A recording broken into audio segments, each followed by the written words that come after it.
to the MDC Talks. We are the Motion Dance Collective and we specialise in the creation, presentation and education of dance on film practice. We have a special guest with us today, Mr. Tomorr Kokona. He's a performing arts consultant, coach, mentor, movement director and choreographer. He has performed in many different spaces and places, choreographer, actor, producer, English National Opera, Albanian National Ballet, to name a few. But I'll let him talk a little bit more about what he does and who he is. But we're here, we just want to talk about Screendance, and welcome Tomorr. Thank you for joining us here. Thank you for inviting me. James Williams is with us as well. Hello. And yeah, I just wanted to start things off with, how did you get into Screendance? Because it's quite a new term now that has become quite popular, and I know that you're very passionate about dance on film work, and I just wondered where did that stem from, especially coming from a live background, live performance background? It's very strange, but actually I've been introduced to Screendance, or let's say dance on film, from a very, very early age. My first salary actually was at the age of 10, when I was invited to perform for the Albanian National Ballet, as you do with the National Ballet School, and they had to film the production, the whole ballet. So then it was my first introduction into seeing how the lighting works. I mean, at that time, we're talking in 1970s, at that time the lighting were these big, huge lenses, and it would get very hot in summer. So that was my first introduction. I was fascinated, but obviously my love for ballet has always been there. And later on, jumping a few decades later, I went into production, dance production. So I left the performing arts and I left West End to go more into doing an event called Dance Challenge, which is now an international event. And I sort of stopped being proactive within the performing arts. And as the time went by, it's a very short story that I tell it. My partner, one day she just said, let's have a glass of wine. And to be honest, I thought, what is this about? Would this be a very serious conversation? And she just sat down with me. She said, look, now that we have created our business, we are earning good money, you're doing what you plan to do in terms of business, but I see you are not 100% happy. I'm like, what do you mean? She said, well, you are not in the circle, and you are not really spending much time with artists, with real dancers, performers and so on. Most of your time is spent with business people, fundraising, all the other stuff. So this was a prompt into my life at that time, and I thought, well, how could I actually go back into that world that I absolutely love? So the idea of the dance film club came about. A few friends that I've got in West End were very keen.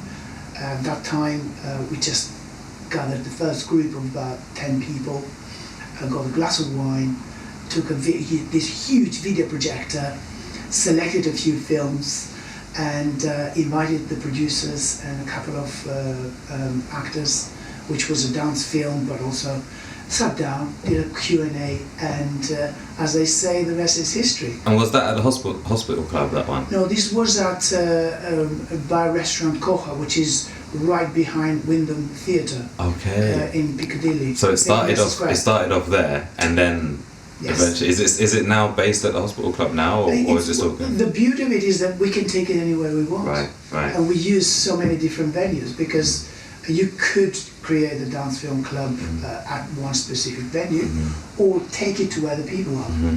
Yeah, definitely. Yeah, for people who don't know about the Dance Film Club as well, it's a great Facebook group. You can check out the Facebook group on the Dance Film Club. But they run regular events where we talk about dance on film. We have a glass of wine, we sit down, like Tomorr said, and actually just it's nice. It's informal but casual, but also like a really nice kind of smart event, depending on and really nice people come in different ranges of disciplines and interdisciplinary artists of all walks of life, So the idea is to invite anyone and everyone who loves not only film but also dance. And as we know, these are mixed art forms, both of them. So people who work in film quite often would need movement directors, they would need actors, they would need dancers, and vice versa. Dancers and choreographers will need composers, and these are the mix and match and people who overlay on this. And as over the years, the Dance Film Club has evolved because we, in every event that we organize, we put a provocation. I.e., you were invited when we did the event, how to work with a composer. Right, yeah. So you as a choreographer, working on Dance for Screen, you came up with a couple of ideas on what is the best way to work with a composer. However, the composer, she's extremely talented. She came up with her ideas, and then we threw it out to the group. We had about 50 people there, and they just broke up out in small groups, and they discussed, and they came back with their ideas. So the whole idea of the Dance Film Club is to educate, but also to create these networking events. And there's nothing better for me than receive a phone call from somebody who's in Argentina and say, Tomorr, you remember you came to the Dance Film Club, I was invited by you, and I met XYZ. Now I've been commissioned to work with them, so thank you. So that's the biggest reward and joy for me. 100%. I'm curious about the selection process for a sort of screening event like that. How do you go about selecting what works to show people and what questions to ask? It's a sort of a long process, but I don't do it alone. First of all, I suggest there are about 450 members there. So the first thing I do, apart from having a small group of friends and people that I worked with, I asked all of them.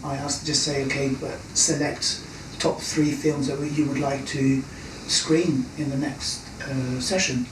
And second, also we ask members to talk or bring suggestions about their burning issues. Let's say, for instance, distribution. Distribution is a huge challenge for a lot of people in dance screen. Therefore, if this is a theme, that my job, it's twofold. One, to ask for suggestions of people who have got suggestions about films, but second is to start searching for someone who has that experience and is knowledgeable in the distribution field.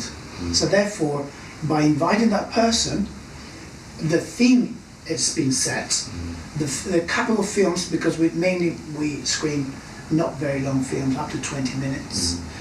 The couple of films or 3 films that we are screening are linked with something that I found a story about them. They started as a 1-minute dance film, and then suddenly they've gone across the globe. How was it distributed? Have they spoken with the distribution companies? Do they have an agent?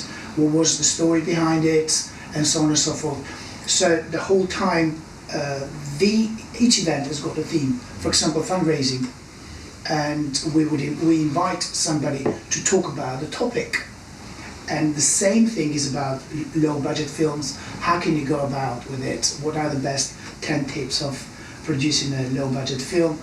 What are the best alternatives on not really relying on Arts Council's funding or trusted foundations funding, but how can you actually raise funds through angel investors and shareholders and other groups? So these are the things that, for me, to be honest, is not too complicated, because I don't keep ownership, as we could say it, on what I'm going to show, because the process becomes very simple after you've spread the word out there and say, okay, guys, shortlist 3 films out of these 20, and then the job is done by the group, so it's like a collective decision. Yeah, it's almost like a collective mentorship, like you're taking in from other people, taking in the energy of the culture that is from these multiple worlds. And a lot of the time, even in education, they keep our subjects separate.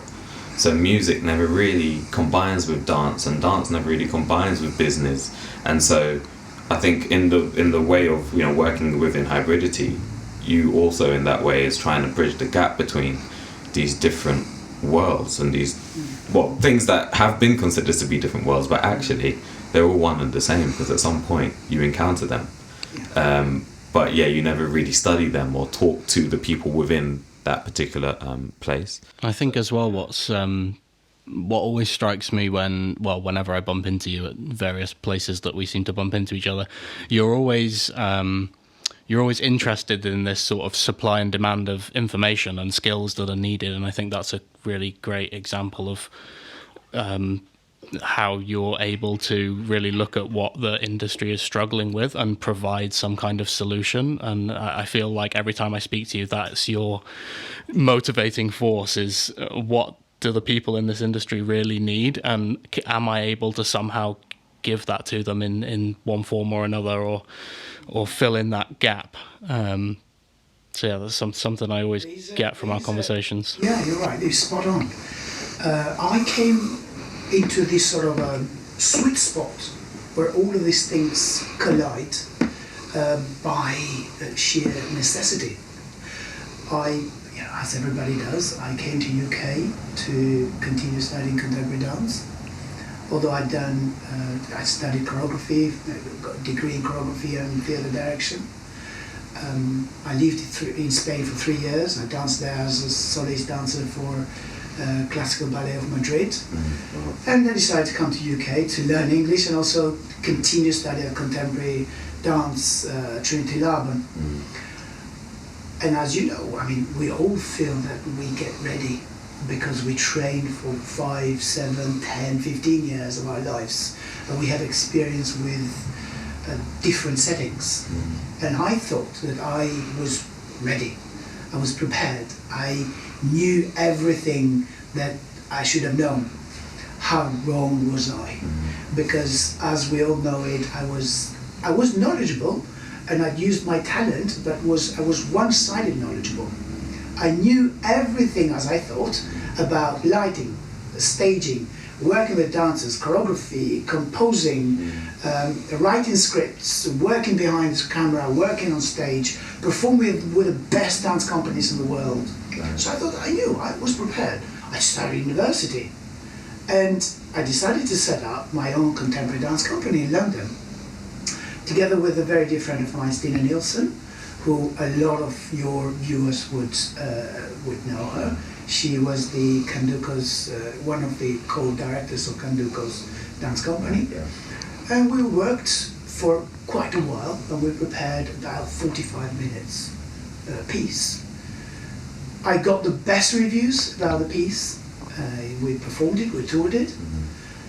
And one day I just found myself just pouring out crying. And as opposed to really being very happy and delighted. But how many of us are faced with this huge shock in our life when we have the recognition, when we are recognized for our work?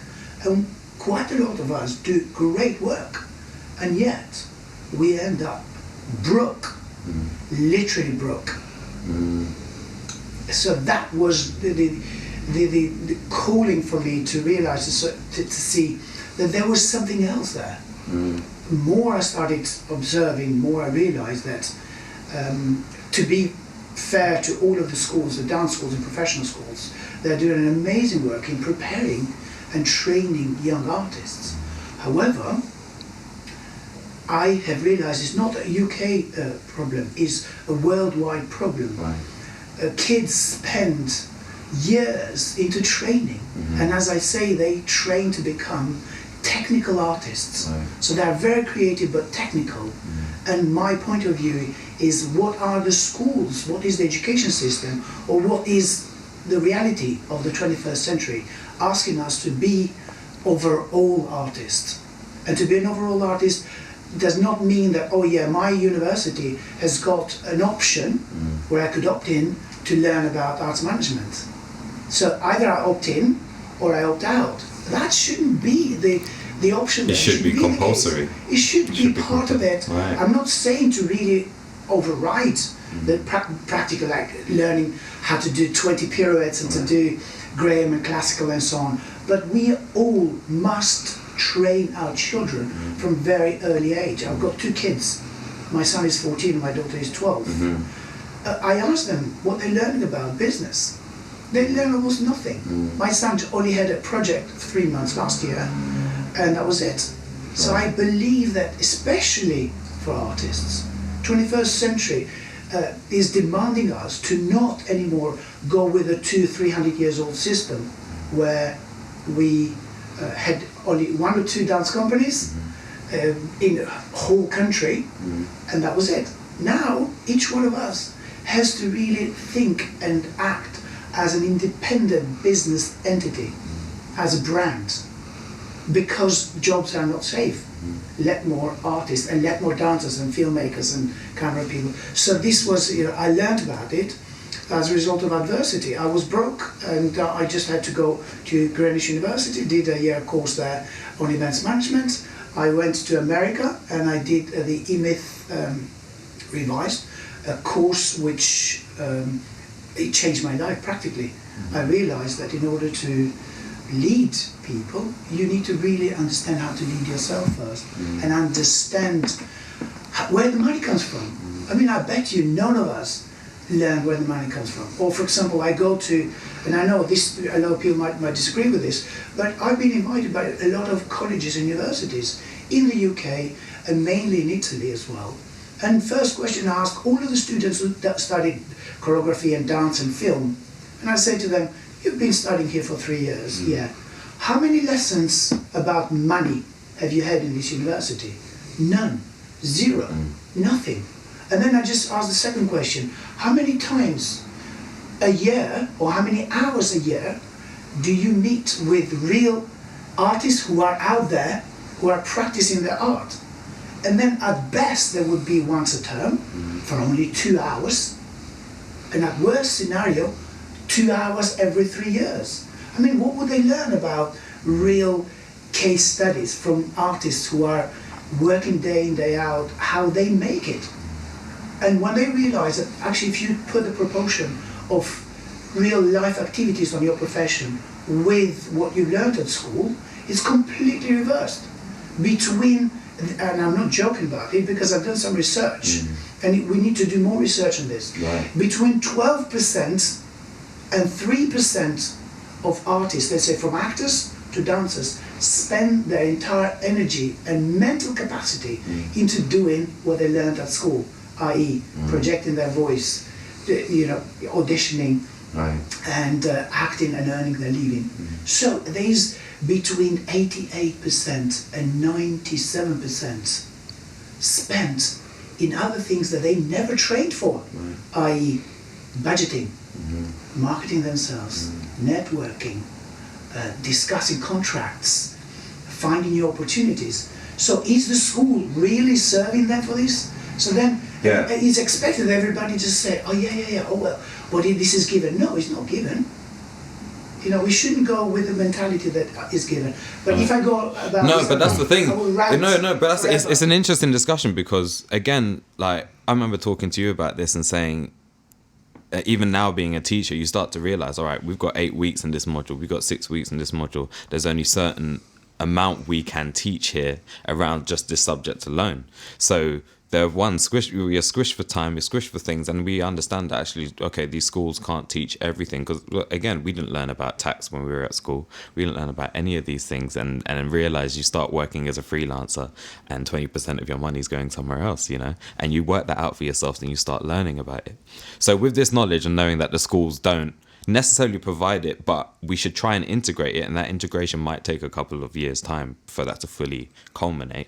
What tips can we give to the students who are there now who know that the schools aren't teaching this information? Is it a thing that, like you said, you took it upon yourself to go to courses and start to understand what was going on? So I just wondered if there was any places that we can go to as creative artists, or any tips that we can do to empower ourselves after we leave.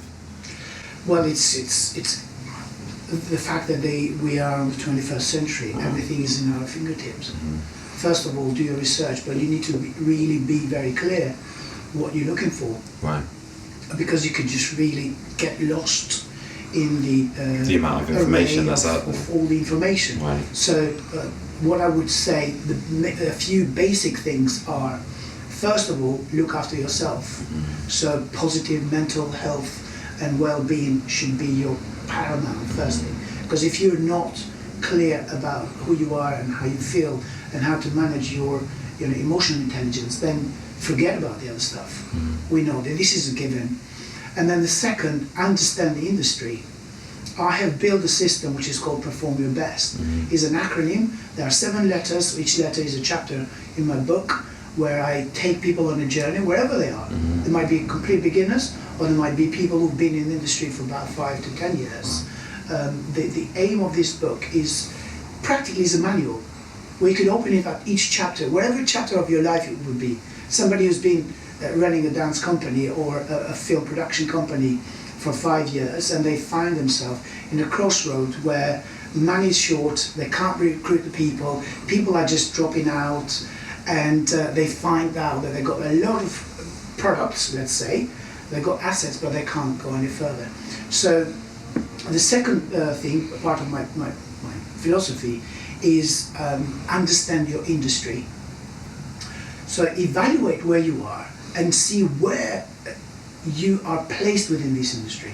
It's a fact in our lives that only between 1 and 3% of people and institution organizations are at the top of each industry. And if you go out and do this exercise and look in oil industry, car industry, not only in arts, but also in arts, and if you are in dance world, if you are in the film world, you will see these exactly the same thing. A small, very, very small percentage is right at the top, and everybody else at the bottom. Why do I say this? Because if you don't realize how your industry operates, then forget it. You're never going to be able to know how to navigate it. So first of all, you need to understand your industry. Once you understand your industry, then is something that I call it ROI. So resources, opportunities, and influence. These are 3 things that are not property of anybody. Right. Because resources come as a result of opportunities, and opportunities, we can find opportunities ourselves, and then opportunities come as a result of influence. So therefore I start from the bottom, learn how to be influential. For example, one of the things that I set up was the Dance Film Network and also the British Dancers Network. A lot of people say, oh yeah, well, it's very difficult. I mean, I'm Albanian. I learned English when I came here. So for me, I didn't even have anybody to talk with. Right. So instead of me having to complain and say, well, I don't speak the language, I can't find the right resources and so on, I, without me knowing, set up my own market. So I created these groups, I created these markets. And these are the people that I dedicate my life to. And bit by bit, people will notice and they will see that you are giving a lot and you have something to give, as everybody's got something to give. So therefore it returns back to me. So I'm not worried anymore that there is no market. A lot of people make a huge mistake by spreading too thin. They say, I need to do a production, and I ask a lot of choreographers, say, okay, who are your audiences? Everybody. And just like, and again, this is the basics of a business training course. They can go and do 3 weeks or up to 6 weeks business course, and the first thing they teach you there is this: do not spread yourself too thin. As opposed to you saying, I'm going to create a film, and what does that mean is that when they create a film or a dance piece or a performance or a play, they obviously start from personal experience, but they also need to be thinking, who would the audiences be? Who would the people be out there who would put their hand in their pocket to pay for this? Obviously, if you go without plan, then you're not going to get anywhere. And then the third part of my philosophy is F, form. Form your concept, form your ideas, form your team, form all of the things around. Quite often, we as artists jump into the idea without resources, without having any clear guidance, without any plan. We just jump into it and go into the practice. And I've noticed, I mean, I've worked with literally thousands of artists and helping them as a coach, as a consultant. I've noticed that most of them jump into to implementation before planning.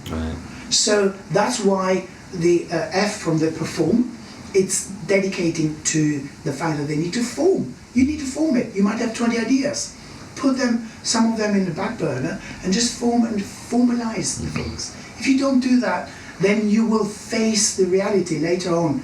Short of money, you haven't booked that studio, you haven't really built a system, because one of the things that I learned when I studied in America was every business, I mean, a large majority of businesses in the world fail within the first 3 years. We're talking here about 80%. But 80% is a huge amount. Businesses I'm talking. Let more small creative people, not people, but small creative dance companies or arts companies. So therefore, if you don't have a system, which means you form it before you go, then the next step that I suggest people is run your show. Because when you run your show in a very safe environment, instead of really going, I mean, I just had a chat 2 weeks ago with a very talented lady who is planning of creating a new piece. She had some amazing ideas and concepts. And when we sat down to discuss, she mentioned the name Sadler's Wells. And I'm like, whoa, this is great. But you need to show this to build up the things. I didn't really stifle her courage, but she just wanted to go with the big production, an hour-and-a-half production, and yet she's only done a couple of small pieces. The ambition, what I say is that the ambition quite often hijacks our minds, so we need to find the ability to have the tune between our passion, ambition, our desire, but also have clear guidance how we can run the show. So the safest way to run a show quite often is to pilot it. Right. That's exactly what we do all the time. We have those conversations, especially with people taking dance from the theatre space into screen. And so they'll come with us with an hour and a half piece, and they'll go, right, yeah, we want to make this into a film. How long do you want to make it? Oh, an hour and a half. Piece is an hour and a half. And then we have good luck with that. Yeah. Yes. And because they don't know the form it takes to actually make film, their ambition takes over in that respect, and we have to go, well, choose your 2 favourite scenes, or maybe let's do one, and then run it as a pilot, and do like it in a more series way, you know. But yeah, it's all about bridging the gap in the language of all these different forms and setting expectations, and just having a sort of realistic view of what's possible on with like you say, with the resources that you have available as well. Yeah, and another thing is just organize. And the word organize is part of my philosophy. Organize, it's in many different aspects. First of all, organize yourself.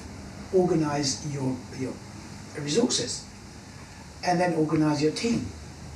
Often we just go with people that we know, and we invite them to work with us because we've seen them perform. They're amazing performers, or we've met them as friends. And when it comes to doing our production, because we haven't organized all of the other stuff around it, we find out that the clashes start. Clashes of personalities, because a lot of artists just want to make the desire to really make things happen. It overcomes the fact that we need to be cool-minded and put things together. And then next step, obviously, is evaluate whatever you've got. Take stock, look how things work, and and all of this is in the planning stages.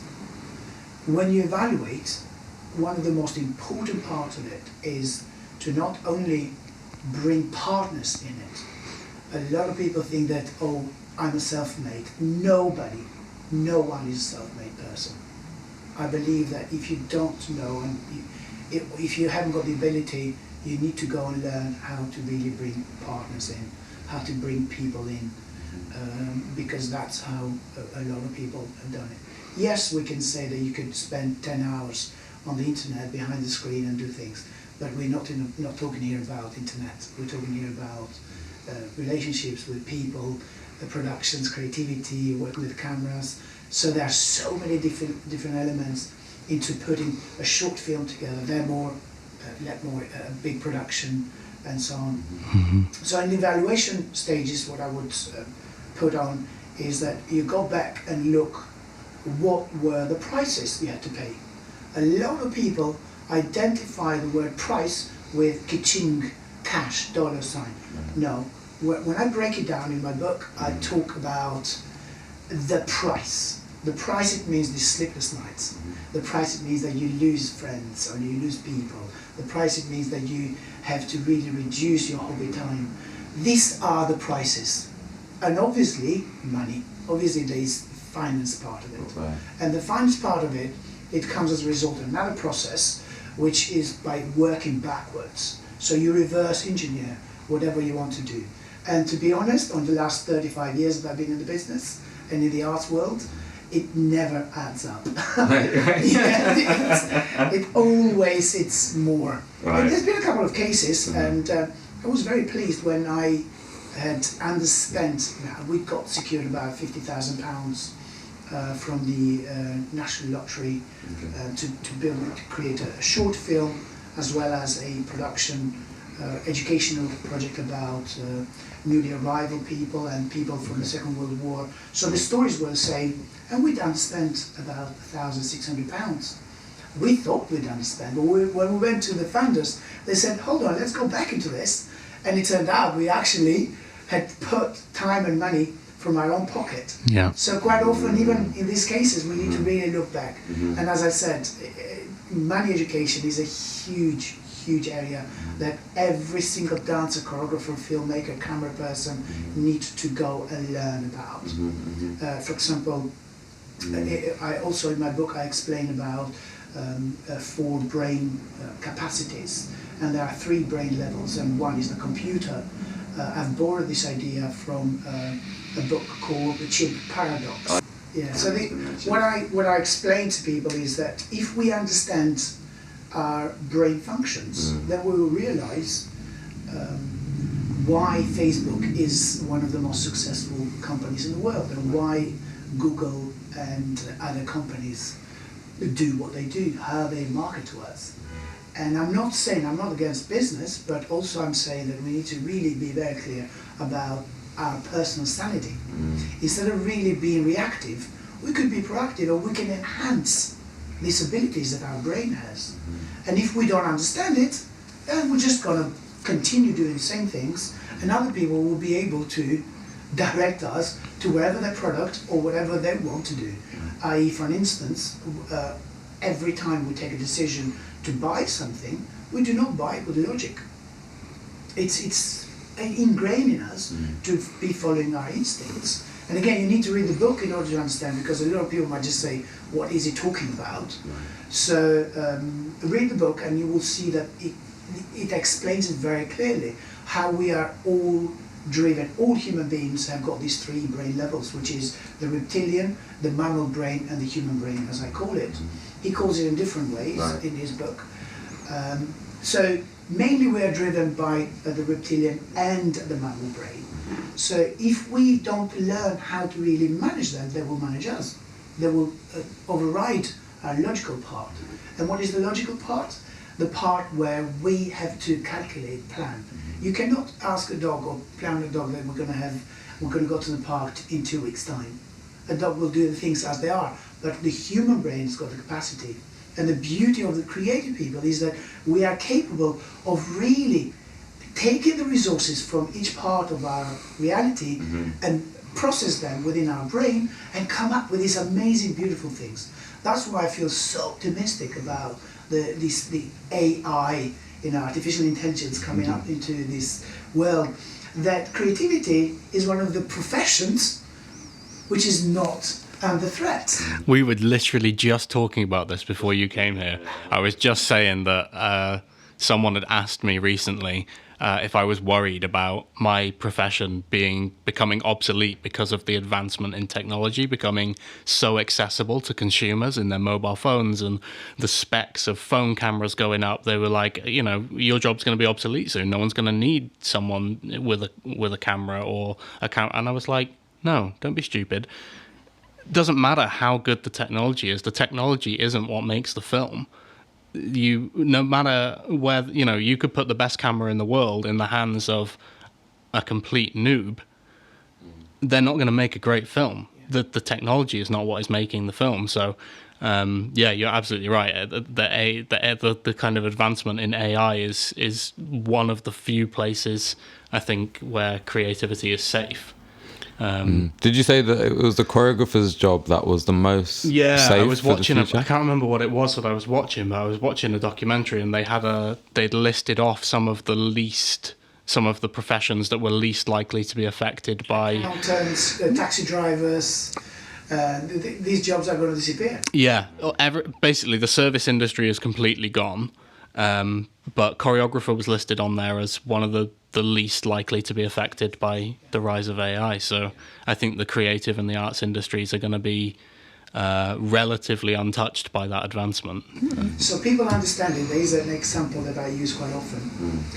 At the mid-19th century, the gramophone was created, and it took shape a little bit more at the beginning of the 20th century.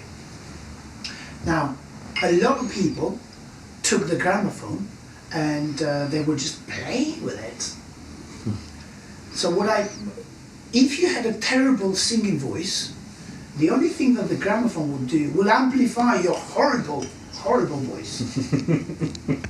So what does that mean? In the same thing as today with artificial intelligence, the technology, everything we've got, if you are not really thinking carefully and being talented and putting your work into it, if you do a shabby job, if you have got a job that you copy somebody step by step, whatever they do, no matter what sort of funnels of marketing, or no matter how many megapixel cameras you will have, no matter what sort of flashy theatre you will have, you will only amplify the rubbish work you have created. So this is the beauty of our profession.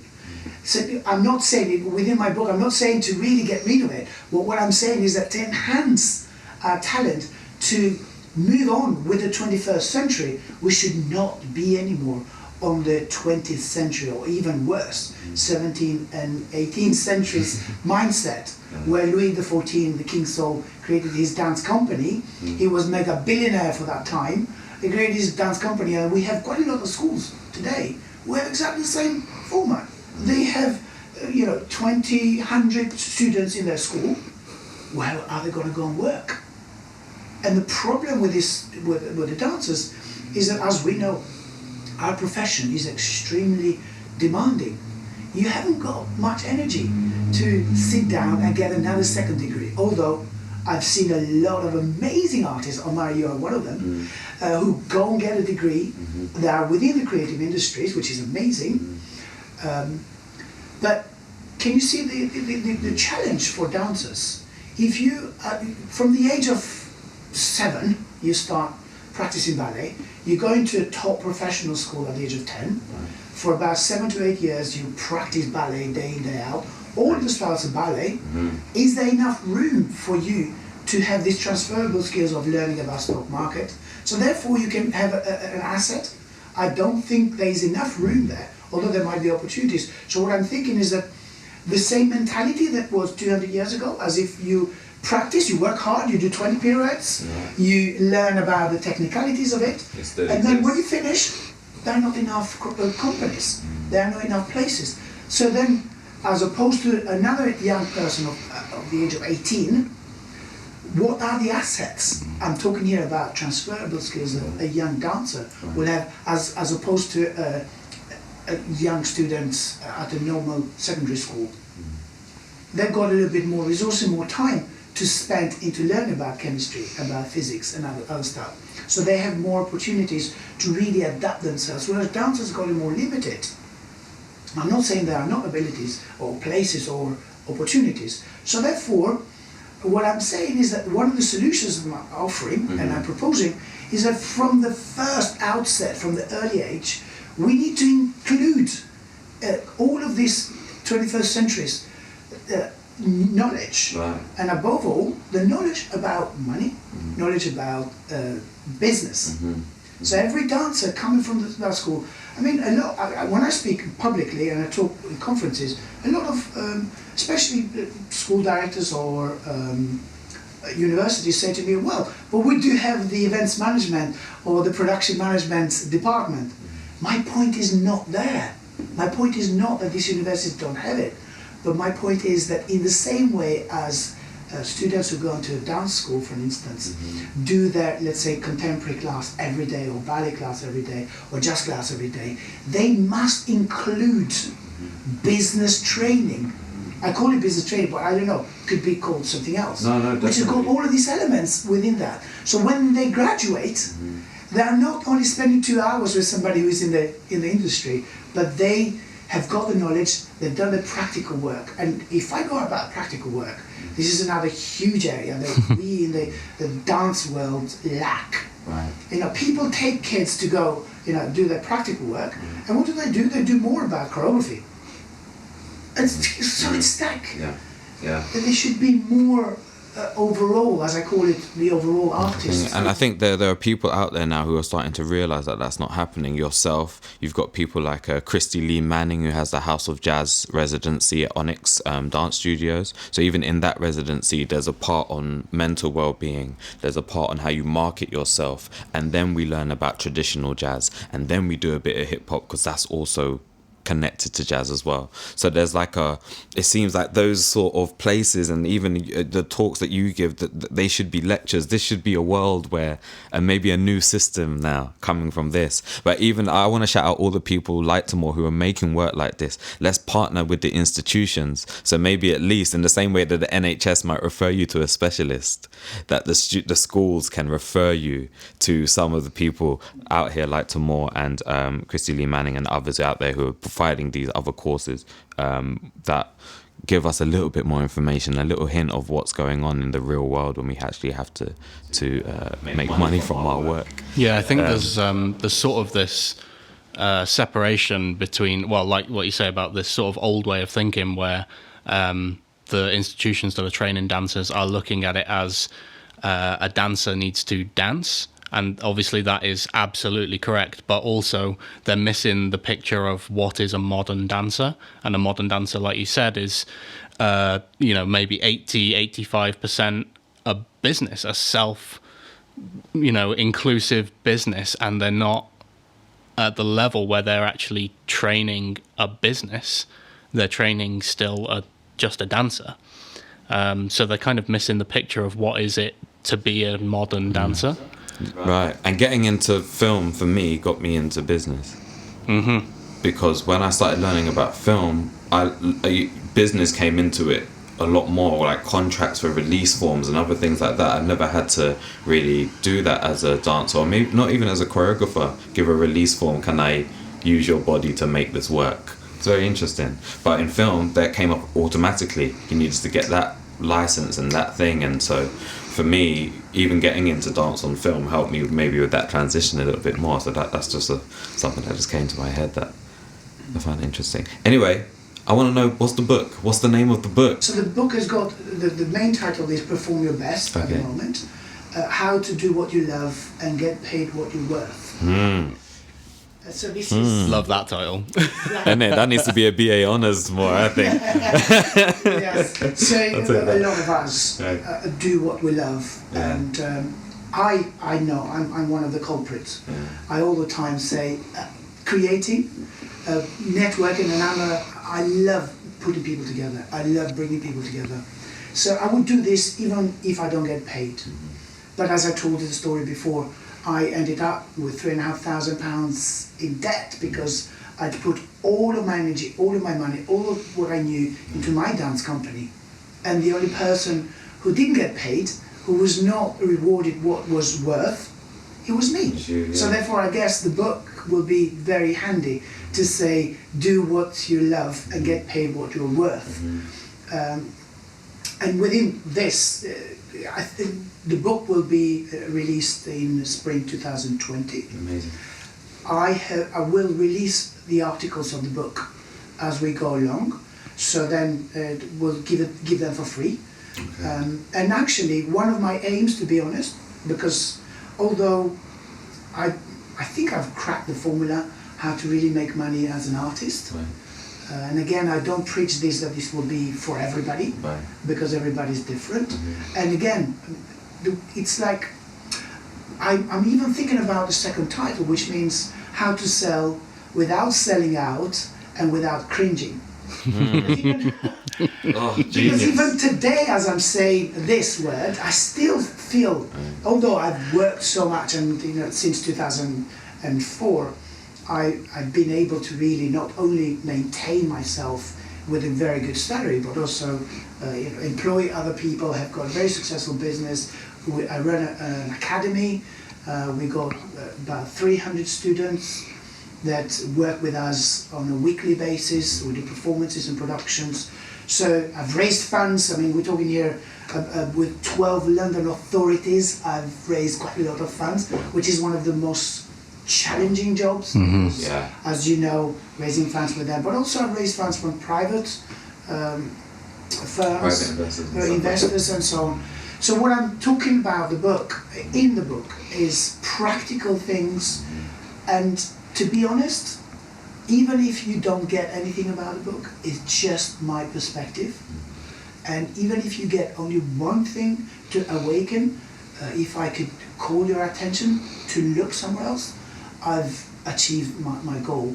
And my aim, touch wood, I'm not aiming to sell the book. I just want to give the book out. So watch out on my website, tomorrkokona.com. The book will be there. If, as far as you can just say to me, hi Tomorr, I'm an artist, I do film, I do acting, I do this and that and that, and then perhaps I might just ask, pay whatever you can, or pay the postage.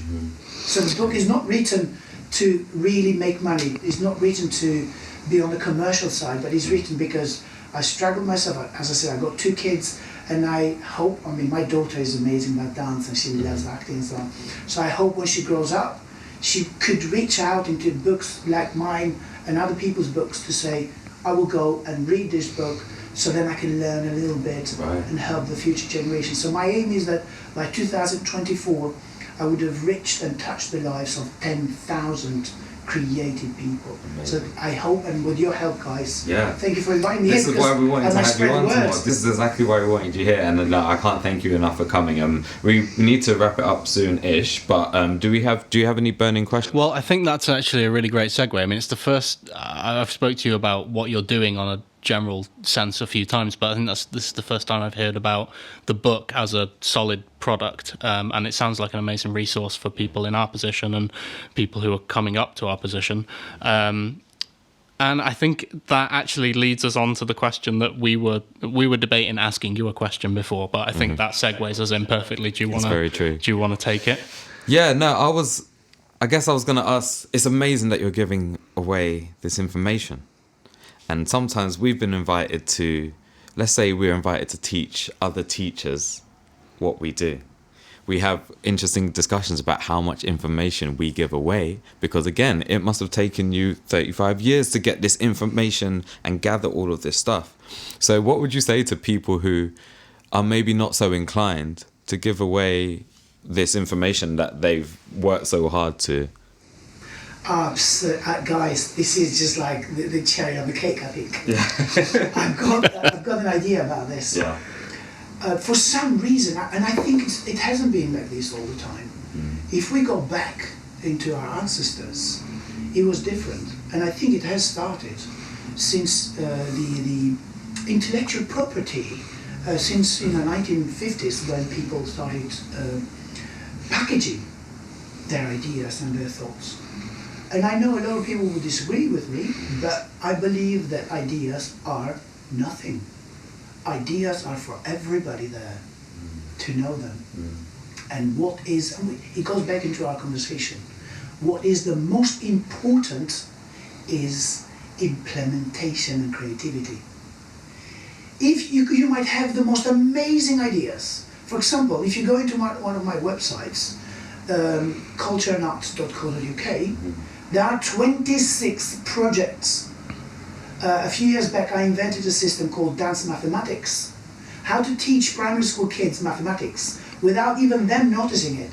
They dance and they perform, they work together, they think it's a dance class, but they come out with A star in their mathematics. Kids who don't understand the concept of division and subtraction, okay? And the projects are there, 26 projects. It's been there since 2005. Right. So what I mean by this, ideas are nothing if you haven't got the other two major ingredients. One, implementation, which requires behind it stamina, determination, belief, and so on. And the other part is creativity. You might have the best ideas ever, but if your nature is that you are a numbers person who love and take pride of seeing numbers, organizing them, putting spreadsheets and so on, so in a way you might think that you're not creative, so what? But therefore that idea might not be put into implementation by you. So what I mean by this is that this is why you've seen me, Omar, you've been to my seminars, Yes, a 90-minute seminar, a whole day seminar. I do a whole weekend seminars for people in the creative world. And I just give the ideas. Why? Because the way I do it, you would do it in a different way. I should be so lucky to see that somebody has taken it. For example, just recently, I'm on a Facebook because I work with the community. I give a lot into charities. Right. For example, at the moment, and I take the opportunity to say to your listeners, there's been an earthquake in Albania. 50 people dead, over 5,000 people lost their homes, and it's a very small country. Right. So I would ask people to at least search on Google, so they can raise awareness and so on. So we're raising funds. But in one of these groups, there's a community leader, who created in inverted commas a new concept to have a new event. And when she saw that the community television started putting that project into reality, she just sent a complaint and said, "You stole my idea." Now, yes, I'm saying that ideas are nothing, but this is, again, part of my training courses about intellectual property. Did you know, guys, that in almost every other art form, there are laws, there are people who are specialized, and this is another idea that I'm sure that people who are much more clever than I could pick it up, and I would be very delighted if they could develop it. Yeah. Why? Because they will help us as an old industry. So my idea is this. Last year, I was invited by one of the only few intellectual property solicitors in the UK, who, and I'm not authorized to say the name because this came spontaneously. I was invited because King's College contacted him, and they wanted to know what was the legislation about intellectual property in choreography. Are there any laws? Are there any rules in it? And this is one of the few art forms. What are we doing? What are we doing in our industry in creating these rules? No rules, but protecting ourselves. So when I talk in my seminars, I'm saying ideas are nothing. However, the moment you write it, the moment you know the law, which unfortunately, if we don't even have it, how can our dance schools, our colleges teach us about how to protect ourselves? So therefore we went with him and I, and guess what? We had 24 participants in that workshop on learning how to understand and protect your intellectual property in choreography. Wow. And you know who these participants were? And I'm saddened to say they were all solicitors. Not one single dancer or choreographer or school director or anybody else. So can you see, this is another huge area that I'm giving it to the people, not because I'm giving it, but I'm just trying to prompt people's minds to start looking into it. For example, the case I brought to them, obviously within the seminar, the whole day seminar, we discussed about the free intellectual property, free copyrights, which are normally folk dances and so on and so forth, and then we evolved more into case studies. And then one of the cases that I brought to them was Beyonce. We all know the case when Beyonce took the exact choreography and then she just changed the things. Now, has she been prosecuted? No. Has anybody raised the, in a legal side? And in America, everything is just down to courts and stuff. So no, why? Because we as industry find it very difficult to protect our copyright. I don't think it's impossible. So there are so many areas that we as dancers, choreographers and filmmakers, especially with what you're doing as a platform, that we could tap into, that needs to really speedily get us into the 21st century, on that 21st century mindset. We are far behind all the other fields and industries. It's great to watch, things. I watch it every weekend. The BBC television, so you think you can dance and Strictly and so on. It's great, and that has been an amazing platform for people to see dance as part of life, and to see that men, hardcore like rugby players and so on, can dance, and dance is part of our life, and creativity is part of our life. But we need to really organise that better and learn all of the other aspects, not just technical artists. Right. That's a great way to wrap us up, I think, and bring us to a point where, let's light a fire under everyone's tuchus and bring everyone up to speed, because, I completely agree that there's an intense focus on being the best creative that you can be, but all of the business know-how and the sort of academic savvy of being a creative and being, whether it's Screendance or choreography or whatever, I think all of that is, as you say, falling at the wayside a little bit. If we can divert people to you and people like you, then that's a huge plus from this talk. Say that 100%. Tomorr, thank you so much for joining us. It has been amazing. Thank you for having me here. This is the MDC Talks.